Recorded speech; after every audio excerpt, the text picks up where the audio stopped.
bisa dimulai ya teman-teman ya. Sambil menunggu nanti untuk klarifikasi yang masih berlanjut. Saya kira teman-teman masih fokus ke sini dulu ya, karena nanti setelah ini selesai, di sana juga selesai bisa baru keluar gitu ya.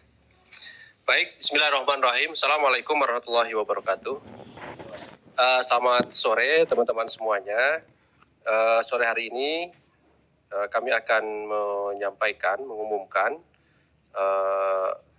tersangka dan juga dilakukan upaya paksa penahanan terhadap dugaan penerimaan gratifikasi, gitu ya, gratifikasi di lingkungan pemerintahan Kabupaten Sidoarjo, Jawa Timur, yang mana beberapa waktu yang lalu kami sudah sampaikan kepada teman-teman bermasyarakat bahwa KPK kemudian menemukan fakta hukum adanya dugaan penerimaan gratifikasi oleh penyelenggara negara sehingga ditingkatkan pada proses penyidikan.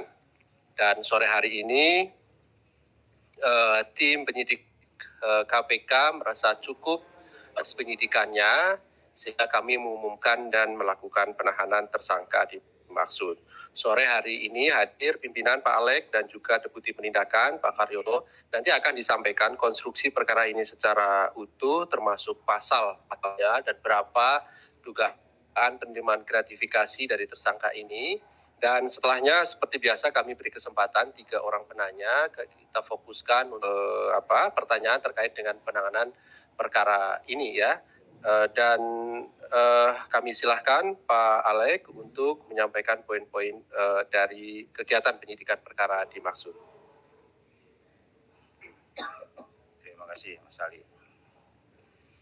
Baik, saya akan menyampaikan terkait penahanan tersangka dugaan penerimaan gratifikasi yang dilakukan oleh IS selaku Bupati Kabupaten Sidoarjo, Jawa Timur.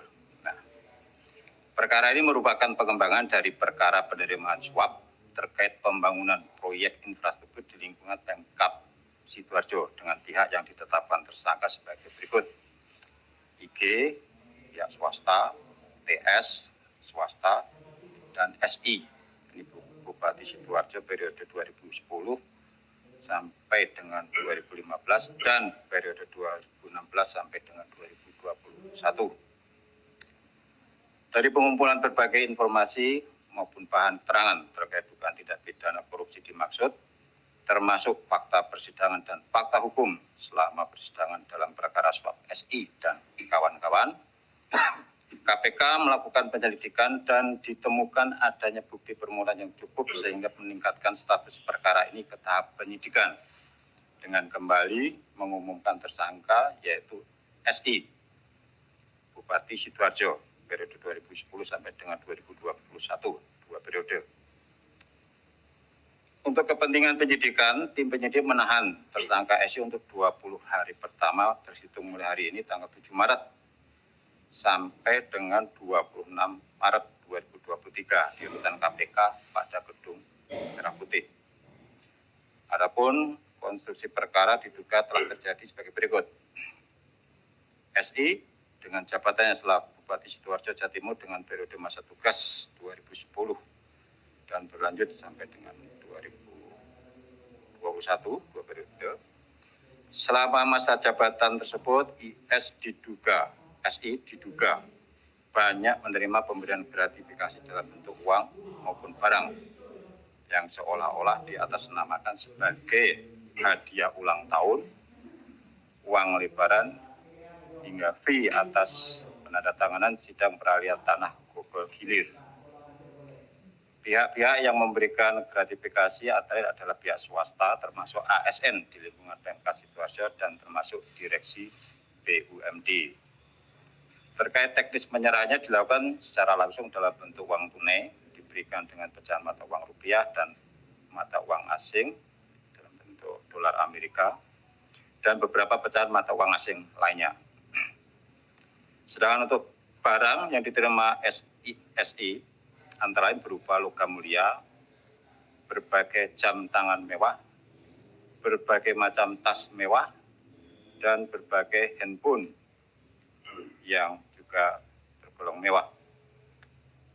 Sejauh ini besaran gratifikasi yang diterima sekitar 15 miliar rupiah dan tim penyidik masih terus mendalami penerimaan lainnya dengan memanfaatkan data dari PPATK dan akuntan forensik di Direktorat Analisis dan Deteksi Anti Korupsi KPK. SI disangkakan melanggar pasal 12B besar Undang-Undang Republik Indonesia Nomor 31 Tahun 1999 tentang pemberantasan tindak pidana korupsi sebagaimana telah diubah dengan Undang-Undang Republik Indonesia Nomor 20 Tahun 2001 tentang perubahan atas Undang-Undang Nomor 31 Tahun 1999 tentang pemberantasan tindak pidana korupsi. Demikian saya sampaikan. Terima kasih. Baik, terima kasih Pak Alek yang telah membacakan konstruksi dari perkara dimaksud. Pada prinsipnya diduga tersangka SI ini menerima gratifikasi sekitar 15 miliar rupiah ya, sebagai bukti permulaan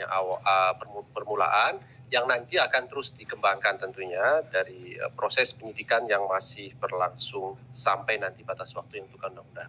Dan kemudian juga dilakukan penahanan sampai 26 Maret 2023 di rutan KPK pada Gedung Merah Putih.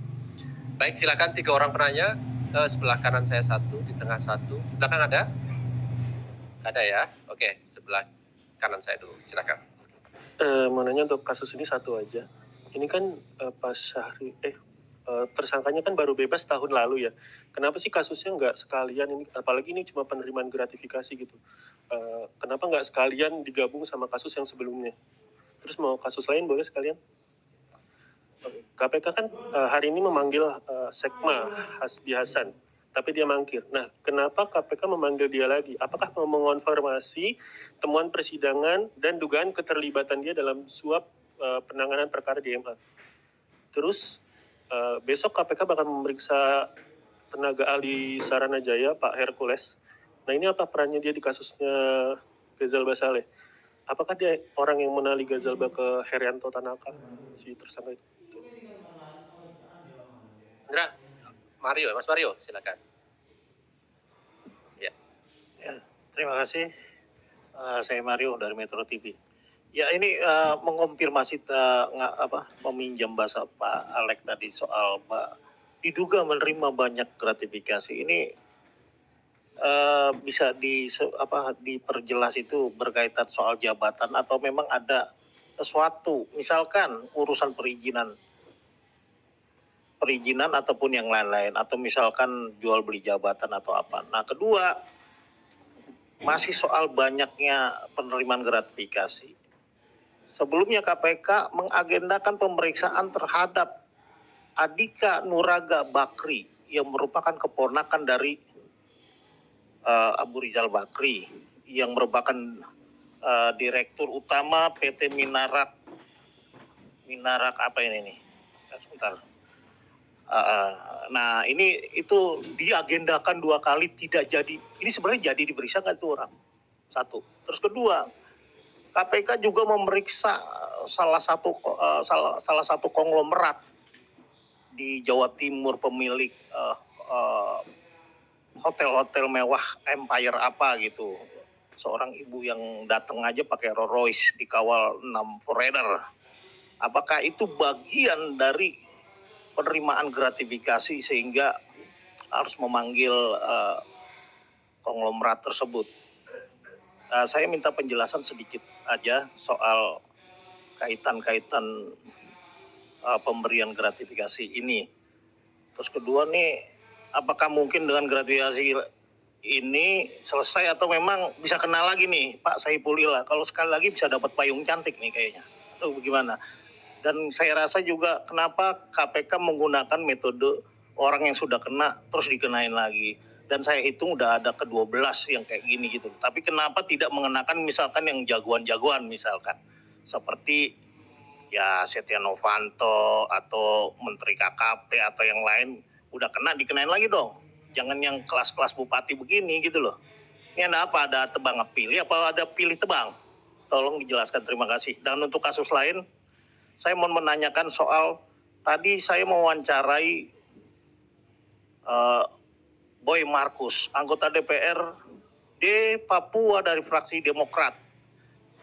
Dia mengaku dicecar 24 pertanyaan khususnya terkait lahan serta sertifikat yang berada di Rijanto Laka.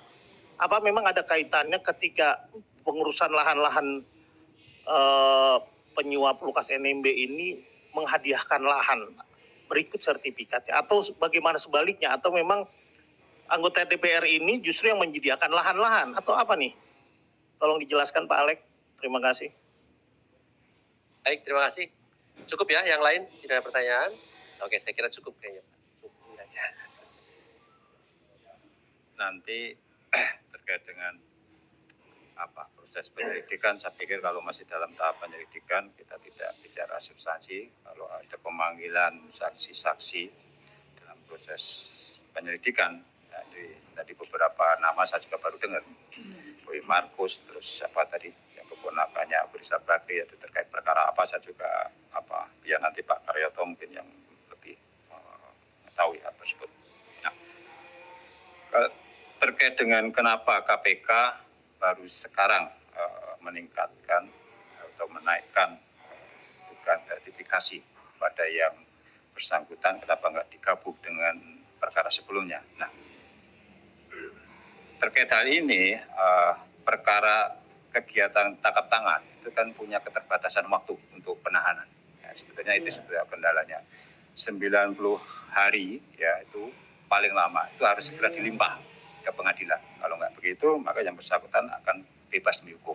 Nah, sementara untuk perkara gratifikasi dia sendiri, ya itu kan biasanya kan banyak sekali, ya, baik dari keterangan saksi-saksi, kemudian termasuk dalam hal pelacakan aset yang bersangkutan yang diduga berasal dari gratifikasi.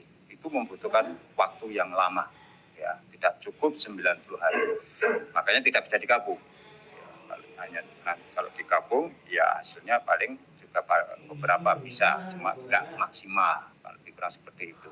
Nah, kita ingin memaksimalkan terkait dengan aset recovery ya, dari para tersangka atau terpidana kasus korupsi itu, supaya kita bisa merampas aset-aset atau harta kekayaan yang diduga berasal dari tindak pidana korupsi. Itu upaya-upaya yang kami lakukan untuk gratifikasi dan TPPU-nya, kan seperti itu. Itu kenapa perkara ini tidak digabung.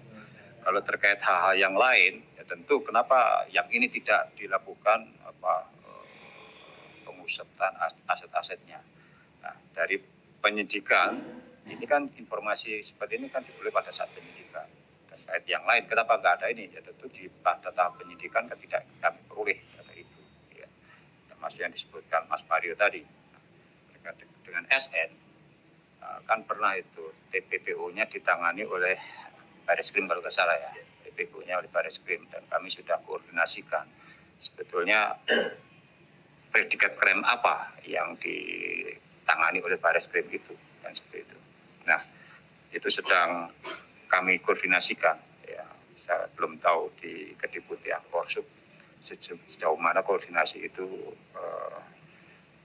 dilakukan. Nah, kemudian kalau terkait pemanggilan Sesma, ya ini di tahap penyidikan, nanti biar Pak Karyoto yang menjelaskan, termasuk pemanggilan tenaga ahli dan lain sebagainya. Ini kan masih dalam proses, baik ya saksi-saksi yang lain, Boy Markus dan lain, ini tahap penyelidikan atau penyidikan. Ya, beberapa menyangkut LE, kalau untuk yang tadi disebut ponakannya Abu Rizal, saya nggak tahu perkara yang mana. Kalau terkait dengan Hercules Pasar Jaya, itu sepertinya yang bersangkutan pernah ya dipanggil juga, gitu. Ya sebelumnya. Itu apakah peran yang bersangkutan seperti apa? Nah itu di penyidikan nanti pasti akan didalami. Mungkin bisa ditambahkan Pak Karyoto? Terima kasih Pak Lek. Assalamualaikum warahmatullahi wabarakatuh. Selamat sore, salam sehat untuk kita semua, rekan-rekan jurnalis yang saya hormati dan masyarakat Indonesia yang saya cintai dan banggakan. Beberapa pertanyaan tadi sudah dijawab oleh Pak Alek. Terkait kalau dalam penyidikan, pengembangan, Memang tadi yang di MA ini memang perkaranya kan banyak, ya perkaranya banyak, dan ada pengakuan-pengakuan yang masih belum match. Kalau satu saksi itu belum cukup untuk membuat suatu peristiwa pidana itu terpenuhi, sehingga pemanggilan kadang-kadang berulang-ulang. Ini yang terkait seperti Sekma tadi. Nah, kemudian tentang tenaga ahli Saranajaya memang baru didalami keterkaitannya apa, karena Saranajaya.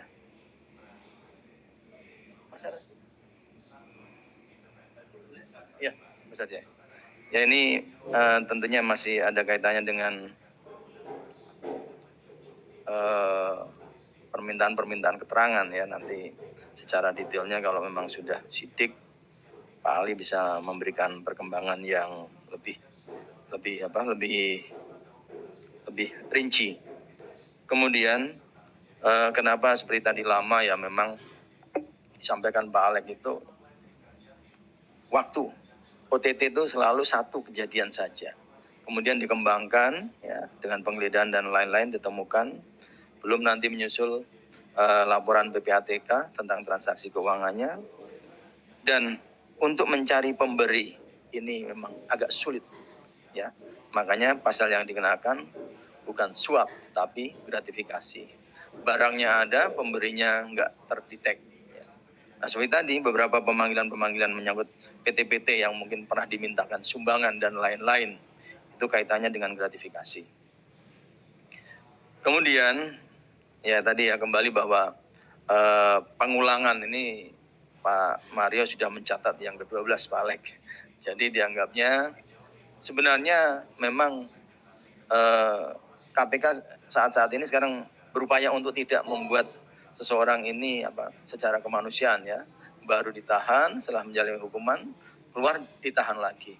Kami sudah berupaya sekarang dalam waktu yang kira-kira misalnya masih memungkinkan di TPPU kan, harus segera ya, ada beberapa perkara yang akhirnya disamakan. Ini salah satu pertimbangan kemanusiaan.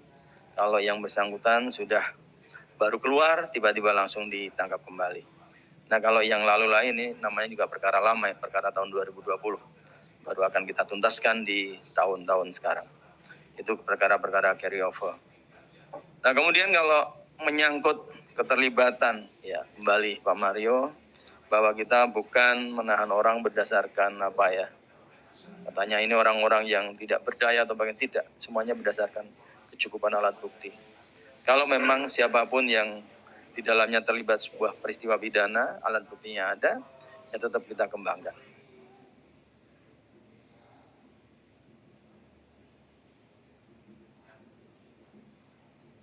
Nah, kemudian kalau yang LE, memang kita sekarang sedang fokus dalam rangka pencarian aset karena laporan PPATK sedang kita kembangkan.